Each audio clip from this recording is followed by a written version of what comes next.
I guess you know what time it is. Yeah, I know, because it's about that time for the Toni G. Campbell podcast. Hello and welcome to Conversations with Toni on Toni G. Campbell, the podcast. This is the show for my Gen X warriors where we talk about all of our challenges and victories in life. And on this episode, we will discuss that following your passion at any age. Yes, you can follow your passion at any age, people. So tell me, do you have any regrets about a passion that you just allowed to fall by the wayside? Do you have any passions that you are afraid to pursue? Do you think that it's too late to follow your passion?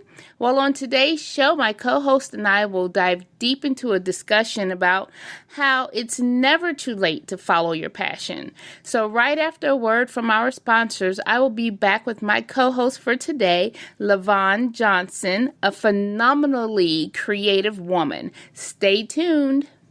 1, 2, 1, 2, and I say this is Tide Controller, and I'm here to talk about Dip Square. Dip Square is an online shop that specializes in unique graphic t-shirts, hoodies, jackets, and other apparel. They also offer services like personalized mugs and shoes. Did I just say shoes? Yeah, you can get sneakers with your picture on them at Dip Square. They also have tote bags and other items. Right now, you can save on t-shirts every day by using the discount code I Love Tees. That's I Love TEEZ. You get 14% off because every day is Valentine's Day at Dip Square. So check them out online at dipsquare.com. Dipsquare.com. I guess you know what time it is.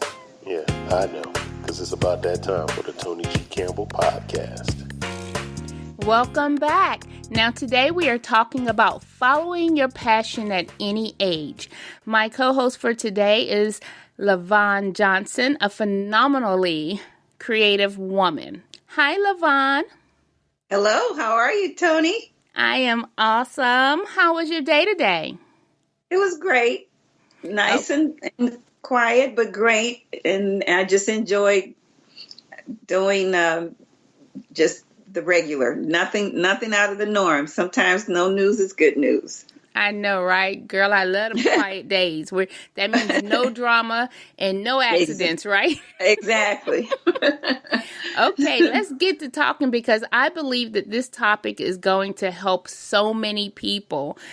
Because so many people are probably stuck or scared to step out on and pursue their passions. And I'm like, people, if you don't know that it's never too late, it is never too late. So the big question is, who is LaVonne Johnson? Tell us a little bit about yourself. Okay, well, been married for over 33 years to a wonderful man that's been supportive, and I have 3 grown adult, children, and I've been a housewife for most of our marriage, and I love to paint. I'm just a creative person in general, and decided to stop being afraid of pursuing something that I used to do when I was in my 20s rather, and I just embraced it and decided this is my time. I'm 67 years old and just decided, if I'm not going to do it, if I don't do it now, I'm never going to do it. So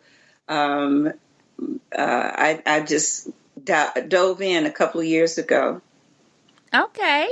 Now, I met LaVonne in church, and I know how amazing she is. She is so creative. She's an amazing cook, y'all, because that's where I was like, that's all where her creativity went. Because anytime she made any kind of food, it was beautiful. I'm telling you, I was like, your food is your art. You know, girl. Well, thank you. Thank you. And Yeah, then, I oh, go go ahead. ahead. I'm sorry. Oh, no, I No, was going to no. talk about how you also help friends and family members decorate their homes. Yes, this is kind of a, and that again, that's that creativity that it oozes out of you. Whatever God has placed in you, it just somehow oozes out of you, and maybe you are being, you stagnant, or perhaps you feel like, this isn't that important. Or I know for me, for years, I, kind of suppressed, at least I thought I was suppressing my creativity, but it comes out in other forms. Like, I would get compliments on my cooking and my decorating. And so, but that really wasn't where my heart was. And I just decided to really kind of pursue what I started. I was in college, and for art, and just, life happens, and you just kind of put that aside. And my dad was a painter, and he did oils. He was a body fender, auto body man, and self-employed. And he'd come home at night, and he would paint. That was his pastime. And so I Oh, never took wow. it. Yeah, I never took it seriously. But now that he's passed, and I look at some of the art, I have his art throughout the house, and it was just beautiful. And I think my dad didn't take himself that seriously, but he had a phenomenal gift. And so I just was always around, the arts and creativity, and I've always been drawn to that. But I couldn't take it seriously. My mom and dad were very practical, and during the time I was growing up, you didn't pursue art as a career. That was something you just did for fun. And so Oh. that's how I saw it, until I worked at an ad firm in Burrell Advertising in Chicago. And that was in my 20s, and one of my first jobs, but was really instrumental in helping me to see there were so many avenues that you could take or go pursue with art. And it wasn't just the traditional studying the Rembrandts and Da Vinci and those types of artists. It wasn't, the traditional. You could take art anywhere, and or it could open doors for you in anywhere. And so that for me was eye opening to work there and see it was a black advertising agency, and they had large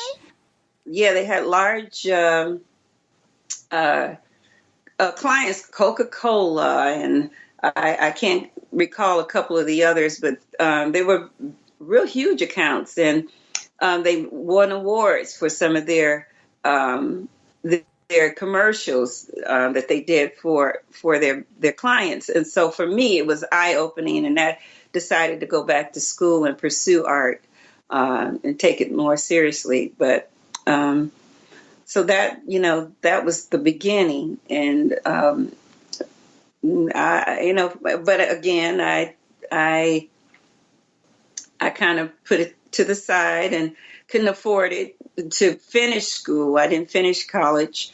I was at a time that I was on my own and independent, and decided, I need to make some money. Oh, I know how that is, girl. And so I didn't. I just couldn't afford it, and so I just said, well, maybe someday I'll go back to it. But as I said before, life goes on, and you get married, and you have kids, and all those priorities kind of take place, and you kind of put yourself aside and say, this is not my time. But at some point, and again, like I said, I really think if it's something that you have a passion for, or you're just innate in you that it comes out in some other kind of form. So I, started to recognize that and really embrace it, and not be fearful of the what ifs. We can sometimes allow the what ifs to, and then in the practicality of life, Yes. keep you from following your passions. So I would encourage anybody. I'm 67 and and decided to go back to my origin, and God has just been wonderful in terms of opening up some doors for me, and I'm going to continue to pursue my art, my painting, and it just started like 2 years ago, and I'm just kind of open. I'm not trying to be a millionaire, but that would be nice. But I know, right? I'm not trying to pursue it for that. I'm just trying to be who I am in the gifts that God has given me, God-given gifts, and allow God to use me however He wants. And so I'm kind of like, freed up and not worried about the what ifs. And so, if I don't try, I'll never know, will I? That is And true. so now we got to talk that about would be a challenge. how you got to that point. Because, okay, we're going to back up a little bit to when you said, okay, you studied it in college, and then, life happened because, you couldn't afford your art and everything. Then you got married. And, I'm in that season now of being a stay-at-home wife and mother. And I know you were in that season. Did you ever feel that you had got lost in that season of being a mother and wife role? Because I know you set your art down for some time, but did you think while you were being that awesome wife and mother and that you would never go back to your art? Did you ever have those thoughts? Well, I thought for me, I really enjoyed being at home, and I kind of considered, my kids were my career, and so both my husband and I agreed, that the best scenario for our family. We don't have family here, so the best scenario for our family, and we got married late, and was for me to stay home and and raise the kids. That was my role, and so I enjoyed it. I enjoyed being at home. I enjoyed being a stay-at-home mom. I mean, there were challenges, but I really enjoyed it. I think for me, it started to, once they started to become teenagers and had their own, lives and thoughts and pursuits, we had each one go off to college. I think that's when I started to kind of feel like, well, who am I other than mom, and how am I defined other than being a mom and a wife, And so you had to go back and remember who you were. Yeah. And just kind of, say, God, what now? What, and especially just having the kids, they may not venture into the path that you think that, that you had foreseen them to pursue. And so, you may have disappointments, and their failures becomes your failures. What did I do wrong? What did we do? What could we have done differently? Those kinds of questions. So those kinds of things, but I really nagged at me for a long time. And so I just had to finally, I think it drove me to ask, who am I, other than mom and other than Norman's wife.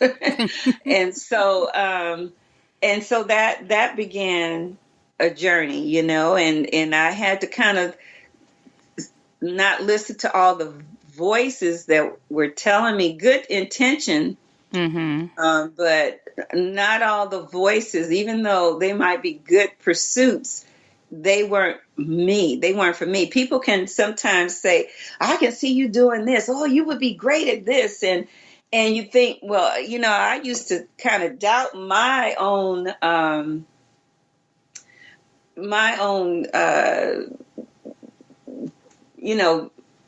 can't even think of the word. My abilities. What am I good at? What should I be pursuing? Maybe I should do this. Maybe because everybody says I'm good over here, so maybe I should try that. And I know. Don't you love it when people tell you how you need to live your life? I'd be like, why don't you concentrate on yours instead of telling me?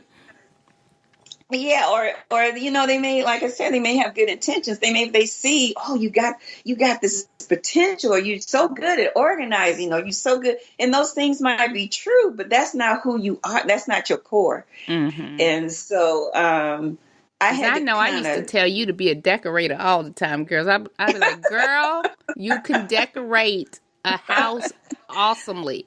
Why don't you decorate? I would hear that. I hear, you should be trying to cook, or even just in ministry, you would be good at, Bible study leading or whatever. And I'm not a teacher that way. I'm not, I'm just not. I'm not. And I had to be okay with that, say, you know what, that's good for you. And maybe, and I tried those, some things I did try. And it was a process of elimination. It's like, nope, that's not it. Nope, that's not it. And I know exactly what you're talking about, because people tell me that all the time, and they'll send me these jobs, and maybe you should change your career. Maybe you should do this. And I can see you doing this. And I'm like, okay, right. You might can see that, but that's not me. And I don't want to seem ungrateful or anything, because I know they're looking out for me, but I know what I'm passionate about. And if I'm not passionate about it, I'm not going to do my best, and I'm not going to be 110% into it, So I completely understand what you're talking about. Yep.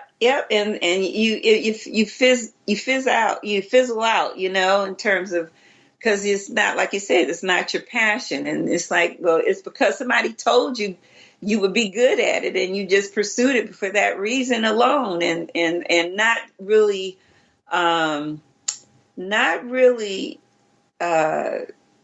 listen to your own voice. And sometimes you have to kind of drown out the voices, good intention voices, but nevertheless, and those things might be true. You might have a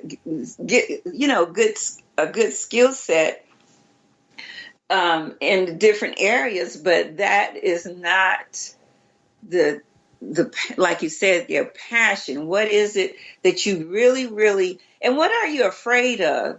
Sometimes we are afraid of ourselves in terms of our greatness, of what we, or failure, Yeah, I would say the failure more. If I pursue this, what if I'm not that good at it? What if I suck?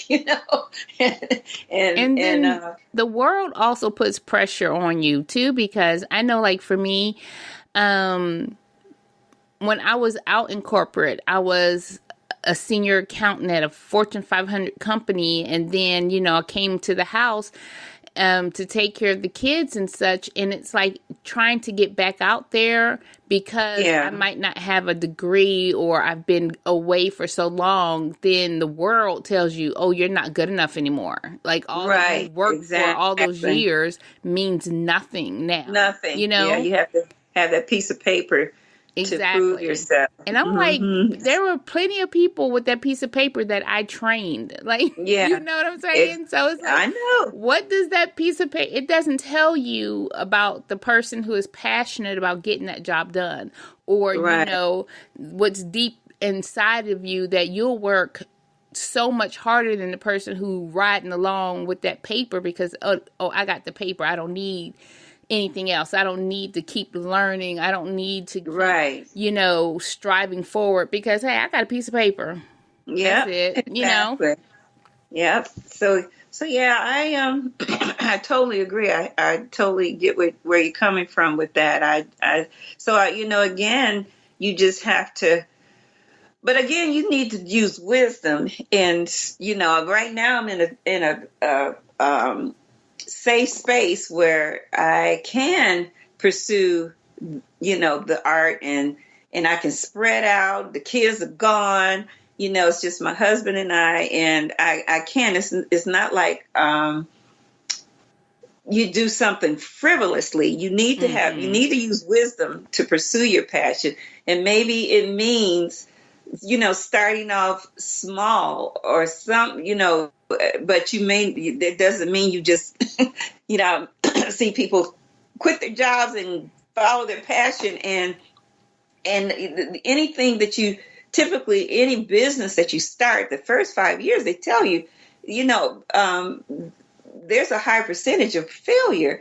And so you have to kind of weigh that out and just use some wisdom in your pursuit. You know, don't do anything without discernment and prayer and a strategy, a plan. How am I going to pursue this? You know, what does that look like? And have something in place, but please don't do it and have your finances right. Exactly. That's exactly what I'm talking about. Because I can't tell you how much money I've wasted money trying to become what other people said I needed to become, you know? So I'm like, I had to get to the point where I'm like, I do not want to waste any more of our money. Do you know what I could have done with all the money we wasted on me trying to become something that I'm not? So yeah. Okay, ma'am, this conversation has been going great, but I do have to take a quick commercial break, and I will be right back to continue our discussion about following your passion at any age. Okay. 1 2 1 2, and I say this is Tide Controller, and I'm here to talk about Dip Square. Dip Square is an online shop that specializes in unique graphic t-shirts, hoodies, jackets, and other apparel. They also offer services like personalized mugs and shoes. Did I just say shoes? Yeah, you can get sneakers with your picture on them at Dip Square. They also have tote bags and other items. Right now, you can save on t-shirts every day by using the discount code ILOVETEES. That's ILOVETEEZ. You get 14% off because every day is Valentine's Day at Dip Square. So check them out online at dipsquare.com. Dipsquare.com. I guess you know what time it is. Yeah, I know, because it's about that time for the Toni G. Campbell podcast. Thank you for tuning in. We will continue the conversation about following your passion at any age with my co-host for today, LaVonne Johnson, a phenomenally creative woman. Okay, we have talked about not being afraid to go ahead and follow your passion, but having a plan before you pursue it so you don't wind up being broke and homeless and all that good stuff. Exactly. We don't want you sleeping in your car. Exactly. Even though some people have, like, I know Steve Harvey spoke about how many times he had to sleep in his car, but you know, that's a real sacrifice. But he didn't have the family with him. You know, that was him alone. Him alone. You can do that when you solo, but not when you have the family. Okay, let's talk about your passion and your amazing art collection. Now, Okay. I'm going to tell you, I think I always tell people, well, I think I pronounce it incorrectly because I'm not French. And Oh. I don't speak a word of French. Please tell everyone what your collection is called. Okay. I named it Ginlick Duh, and it's my homage to my dad. My last name is Ginlick, and I know that's odd for me as an African American, but that's probably a whole nother That's a whole another conversation because I've only known you as Miss Johnson. So yeah. So so I wanted to pay homage to my dad, and the "de" is French for two. And so for me, it means Ginlick, the second generation. oh, And so, wow. that's how I came up with the name. And so I don't know what else you wanted to know about that. Was that it? Well, I wanted you to say it specifically because I tell you I don't even know what I call it. I just be like, it's LaVonne's awesome paintings, and I'm sitting here looking at my piece that I purchased from you. It's in my office, and I love it. Great, It gives me so great. much inspiration because you use such vibrant colors, and it just takes me to a whole nother universe. Well, thank you. I love your art pieces. Now, okay. Now, we talked about basically what change happened, and then you were like, okay, it's my time, because you said the kids were out of the house at this point.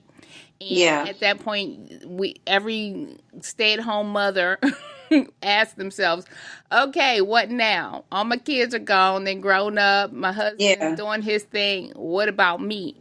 So you said was it your faith that helped you overcome the fear of stepping out on for your passion? My faith, my age. I'm looking at, I look at, and life is just so short. And, I have friends and family who have passed away or dealing with serious issues, health issues. And I think the older you get, the reality of that we're not going to live forever. And I said, so true. At 67, I said, well, my mom is 95. She'll be 96 tomorrow, in fact. And happy birthday, Mommy.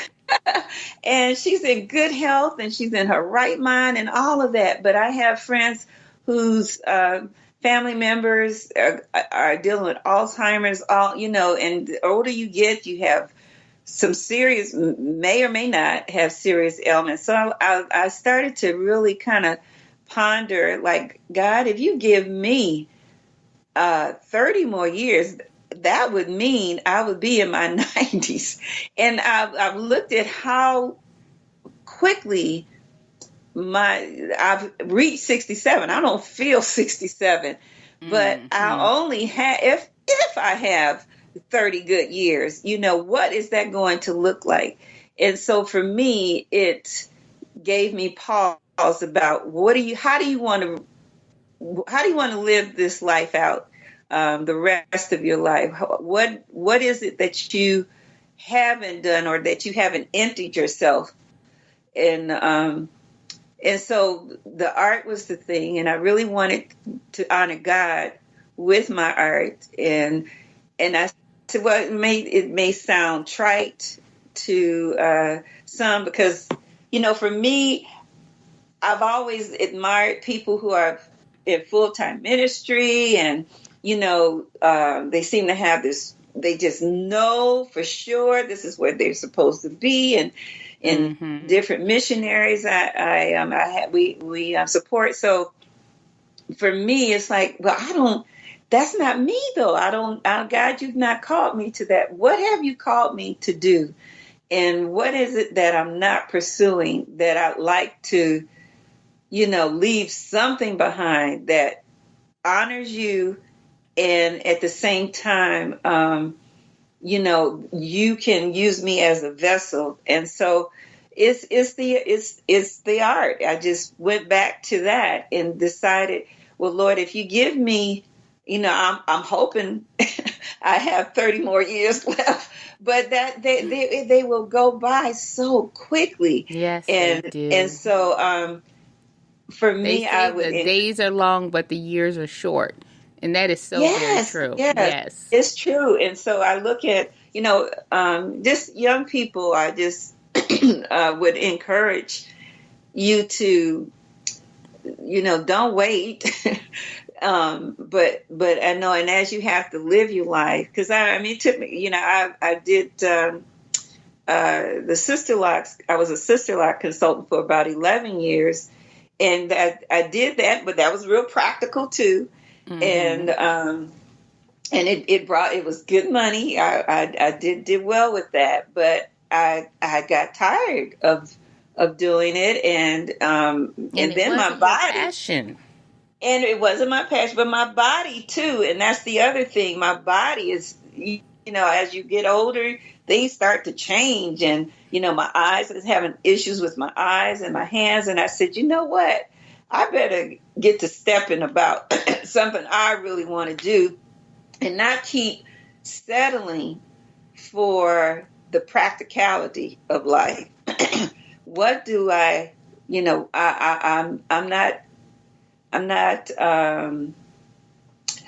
not pursuing all that I can be, and living kind of not under the radar, but afraid of just fear of failure, fear of the just unknown, stepping out and just saying, you know what? Well, maybe no one will like my art, but I'm going to have to try. And so for me, it's like, you know what? At least I tried. I can say I tried. That's if that's the worst case scenario, is that all I did was try. I would feel better about myself. I would feel better about myself than never trying and always wondering, what if I had pursued? What could have happened? Mm-hmm. I don't want to live in that. I don't want to leave this earth and go into glory wondering, what could God have done with me had I not been afraid, to pursue and step out and believe that, this is something that's that it just shows up, like you said, it oozes out of you in some other form. And so I just had to embrace it and say, okay, God, whatever happens, I'm good, and I'm at peace with it. So I'm hopefully it'll, Gimlick Joe would take off, and then and if it doesn't, that's okay too. But I feel like this is where I'm supposed to be. This is what I'm supposed to be pursuing. And you said something very key about, people are afraid to fail, but I feel like you fail if you never try. Exactly. So you've already failed because you never tried, you never stepped out there, you never said, you know what, I'm going to just do it. And like you said, if it succeeds, I'm good. If it doesn't, I'm good because I'm doing it for me. I'm not doing it for, fame and fortune, even though that would be the icing on the cake and the blessing with the ice cream and all that good stuff on top of the sundae. But, your passion, when it comes to your passion, you have to do it for you, to satisfy your soul, and not necessarily to satisfy your bank account. And because I've always heard that people say, well, what would you ever do for free? you know, and yeah. that's where you need to put most of your energy into, especially even if it could be a business. If you would do it for free, guess what? You'll be extra happy because you're making money from it, you know? Right, So right. I've always been a cheerleader for people just trying, you know. You can try and fail, but you have to get back up. You know, you won't fail if you stay down after that first try. You be like, well, I tried it. No, you got to keep going. And you got to keep, you can't be afraid of the no's. You can't, discouragement comes, but if that's what you're supposed to pursue, you have to stay on track. You can't be so I just like, get your big girl panties on and deal with it, you know. Exactly. Just deal with the no's, deal with that anybody that's successful, anybody that you listen to their story and their successes, they had many failures before they reached, their successes or be at the top of their game. They will all tell you that it took a lot of sacrifice. It took, a lot of failures to get to be successful. So, but it's their passion is what they pursued, not the success. It wasn't that they were pursuing. It was a passion. So I'm a big proponent of that. And even the late, great Mr. Cathy, the founder of Chick-fil-A, he wouldn't even work with you unless you failed. I believe you had to fail at least 3 times. Wow. Because he's like, you need to know what failure feels like in order to... in order to know what success feels like, you know? Yeah, and because if you don't ever fail, then you'll never know when you've been successful because you've never felt disappointment. You've never felt like, that whole I'm penniless type of situation or I've been rejected. If everything's been handed to you on a silver platter, then that's when you get to that, I'm supposed to have this, that superiority complex, that entitlement complex. Yes. Mm-hmm. Yeah. So I tell you, failure is a good thing, people. Failure is a good thing. Don't make it your life work, but it is a good thing because if you don't know what failure is, then how are you going to know when you've succeeded? Yeah. Yeah, very good. And you can't be lazy either. The other part of it is not being lazy about, I see people who have talent, but they're lazy about, they don't want to put the work in. I see that all the time, where you have these talented people, but they don't want to put the work in, and they want a quick fix, and so they don't pursue it. Because they don't pursue it. They don't. And like my mom's running into that a lot right now because, everybody wants to be an entrepreneur or, but no one wants to do the work. Because she has this woman, this nail tech that she goes to the woman's house and stuff. And the girl does fabulous nails. Nails, but she never wants to work. Like she literally might work 2 days a week, and it's like, okay, boo. First of all, you have a gift and a talent, and how are you making money only 2 days a week? That means you might get a good 6 clients in. You know what I'm saying? It's like people don't want to work. It's hard to find people to content go. With just a little bit. I just want just enough to get that Gucci bag.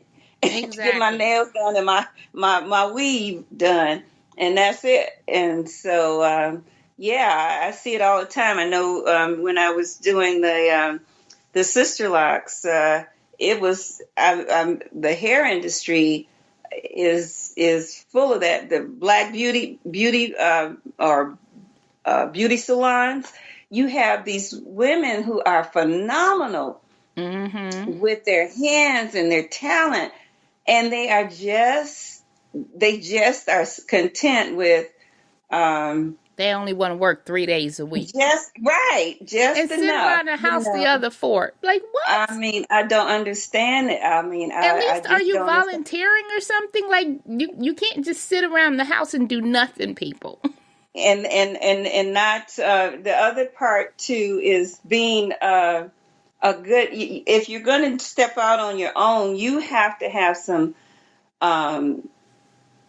skill sets to keep, be organized, to keep your money separate from, your personal money versus your business money. You need to keep all of that separate. You need to have good books and, bookkeeping and all of that. I think God honors that when we try to do our part. He will do his part. He'll show up. Yes. But if we are just kind of aimless, or I just need, a little bit of money to go on this trip, and then you don't hear from your stylist goes, what did the young people call it? She just disappear on you. They ghost. They ghost. It's like, it's like this is your business. This is your, this is a business. So you need to treat it like that. And so that or at least have the wisdom to hire someone to manage it well. If you don't know how. Exactly. Yeah, if you don't know how. But yeah. LaVonne, our time is up. This has been so awesome. I want to thank you so much for just being with me today and co-hosting with me today. You are such a phenomenal friend, and I love you. Well, thank you. I love you too, Toni. I'm so proud of you. Oh, thank you. Now I'm going to take this is my last commercial break, and I will be right back. 1 2 1 2, and I say this is Tide Controller, and I'm here to talk about Dip Square. Dip Square is an online shop that specializes in unique graphic t-shirts, hoodies, jackets, and other apparel. They also offer services like personalized mugs and shoes. Did I just say shoes? Yeah, you can get sneakers with your picture on them at Dip Square. They also have tote bags and other items. Right now, you can save on t-shirts every day by using the discount code ILOVETEES. That's ILOVETEEZ. You get 14% off because every day is Valentine's Day at Dip Square. So check them out online at dipsquare.com. Dipsquare.com. I guess you know what time it is. Yeah, I know, because it's about that time for the Toni G. Campbell podcast. Hello, everyone, and welcome back. It's time to wrap this up. I would like to say thank you so much for taking the time to listen to Conversations with Toni on Toni G. Campbell, the podcast. Don't forget to check out our archive shows at ToniGCampbell.com, where you can also see our show notes for this episode. Make sure you subscribe to Toni G. Campbell, the podcast, on my YouTube channel. I'm also on iTunes, Spotify, and SoundCloud. Make sure that you go to my website, ToniGCampbell.com, and become a Gen X warrior. There are so many awesome benefits from becoming a Gen X warrior. So go ahead and subscribe. Make sure you share my podcast and tell a friend about Conversations with Toni. And make sure you also rate and review my podcast. Remember, go out there and be kind, be useful, and be fearless. Have a great day.